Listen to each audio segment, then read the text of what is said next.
नाज़रीन अस्सलाम वालेकुम। आप देख रहे हैं द वॉइस ऑफ कश्मीर और कश्मीर ऑनलाइन हया जावेद के साथ। नाज़रीन वक्तन फ़वक्तन हम ऐसे प्रोग्राम करते हैं जिनसे थोड़ा सा लोगों को राहत नसीब होती है। डॉक्टर साहिबान कुछ नसीहतें करते हैं या सेहत के बारे में लोगों को कुछ हिदायत देते हैं। इसी सिलसिले में डॉक्टर समीरुल्लाह को आज हमने दावत दी है, तो इनसे ख़ुसूसी बातचीत होगी। हम उम्मीद करते हैं कि जो लोग म्यादे की तकलीफ़ में मुलविस है उनको आज डॉक्टर साहब जो है वो थोड़ा सा उनको बताएंगे कि किस किस्म की एहतियात करनी ज़रूरी है।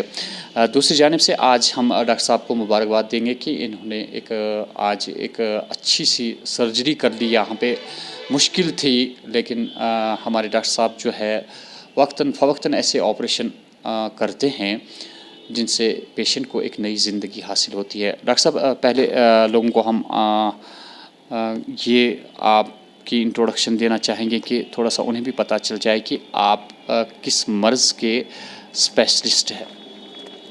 मैं एक सर्जिकल गैस्ट्रोएंटरोलॉजिस्ट हूँ, यानी कि मैं जो हमारा एब्डोमेन है या पेट है उसमें जो ऑर्गन्स आते हैं उनकी सर्जरी में माहिर हूँ। तो वही मेरी स्पेशलिटी भी है, जिसमें लिवर और पैनक्रियाज पर्टिकुलरली आते हैं। डॉक्टर साहब इससे पहले हम दूसरा मौजूद छेड़े। आज पहले हम इसलिए यहाँ पे आए कि आज आपने एक सर्जरी कर ली। पेशेंट को क्या प्रॉब्लम थी और ये सर्जरी कैसे कर ली आपने?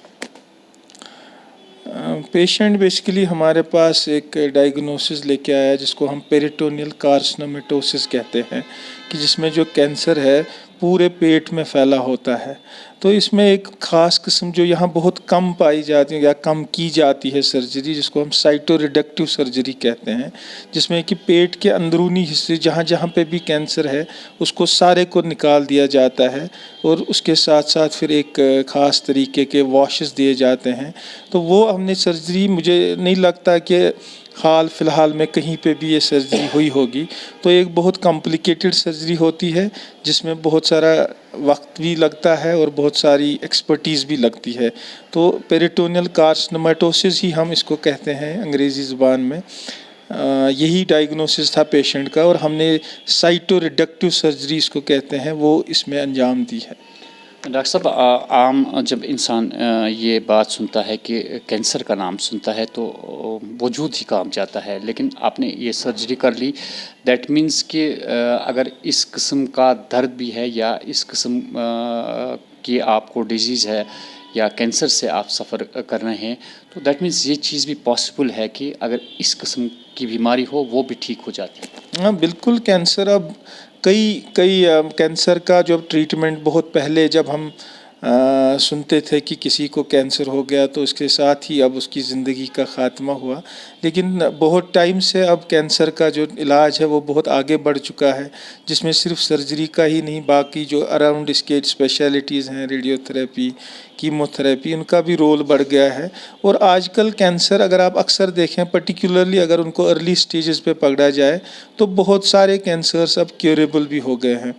तो उस वजह से यहाँ भी वो सर्जरियाँ बड़े, खासकर पेट के कैंसर्स की सर्जरियाँ जिसमें स्टमक है, लिवर है, पैनक्रियाज है या इंटेस्टाइन्स हैं, रेक्टम है, तो इन सब ऑर्गन्स के जो कैंसर्स हैं इनको हम रेगुलरली यहाँ पे ट्रीट करते हैं। डॉक्टर साहब मेन वजह क्या होती है? स्टोमिक वगैरह जो प्रॉब्लम्स होती है, मेन वजूहात क्या होती है? क्या इंसान से गलती हो जाती है कि ऐसे मर्ज़ जो है कि इंसान को लग जाते हैं?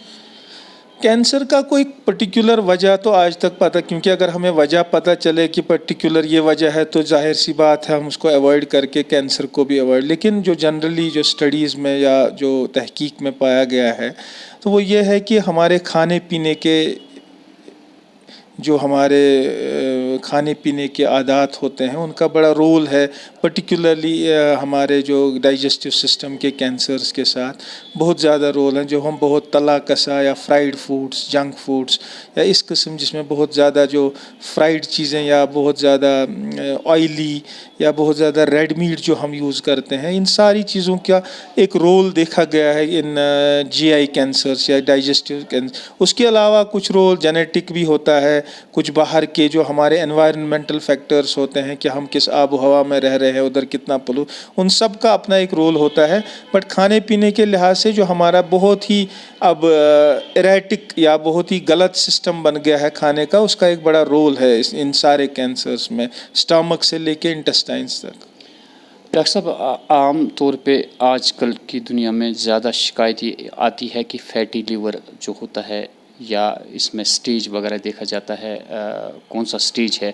زیادہ طور پہ وادی کشمیر میں ایسا دیکھا گیا کہ اس قسم کی بیماریاں یا پھر لیور ٹرانسپلانٹ، یہ دو چیزیں بڑی ہی مشکل دکھتی ہے. وادی کشمیر میں اس کا پھیلاؤ زیادہ ہو چکا ہے، تو کیا احتیاط کرنے کی ضرورت ہے؟ فیٹی لیور، اگر اب ہم کینسر سے فیٹی لیور پہ آ گئے ہیں، تو فیٹی لیور ایک کشمیر کی بیماری نہیں ہے، پوری دنیا میں اس وقت ہے کہ جو کہ اس کا بھی بالکل ہمارے کھانے پینے اور جو ہمارا لائف سٹائل ہے کہ ہم دن میں کتنی ایکسرسائز کرتے ہیں، کتنا کھاتے ہیں، کتنا سوتے ہیں، کیسا ہمارا لائف سٹائل ہے، اس سب پہ اس کا دار و مدار ہے. تو اس میں ہمارا جو سب سے ہے کہ ہماری جو زندگی ہے بہت سیڈنٹری بن گئی ہے. سیڈنٹری کا مطلب کہ ہماری زندگی سے اب اکثر ایسی چیزیں چلی گئی ہیں جس میں ہم حرکت کرتے تھے، اپنے جسم کو کسی ایکسرسائز میں چلتے تھے یا کوئی بھی ایکسرسائز. اب اکثر لوگ اب سیڈنٹری ایک لائف سٹائل، یعنی کہ بالکل ایک جگہ بیٹھ کے ہی سارا کام، آفیسز میں کرسیوں پہ بیٹھ کے سب کچھ ایسے ہوتا ہے کمپیوٹرز پہ. تو زیادہ جو ہمارا جو لائف سٹائل اوور آل بن گیا ہے وہ بڑا سیڈنٹری، یہ ایک اس کا بڑا رول ہے. دوسرا جو ہمارے کھانے پینے میں آئلی چیزیں یا زیادہ میٹھی چیزوں کا بڑا زیادہ رول آ گیا ہے. تو ان سب کا ملا کے ایک فیٹی لیور ڈیزیز بن جاتی ہے، جس میں لیور میں فیٹ جمع ہو کے جو پھر آگے جا کے سرہوسس یا اس ٹائپ کی کسی بیماری کی شکل لے لیتا ہے. تو ناظرین، ڈاکٹر صاحب نے مختصر سے بتایا کہ جو ہماری ایکٹیویٹی ہوا کرتی تھی وہ ایکٹیویٹی نہیں ہوتی ہے. یہی وجہ ہے کہ فیٹی لیور کا رجحان بڑھ گیا ہے. تو ہم نے پہلے ہی آپ کو عرض کیا کہ ڈاکٹر صاحب سے آج ہم نے اس اعتبار سے ملنے کی زحمت کی کہ انہوں نے آج جو سرجری کی تھی وہ سرجری بہت کم ہوتی ہے وادی کشمیر میں، لیکن ہمارے ڈاکٹر صاحب جو ہے بڑی ماہر ہے اس بات کے کہ یہ سرجری بھی آرام سے کر لیتے ہیں.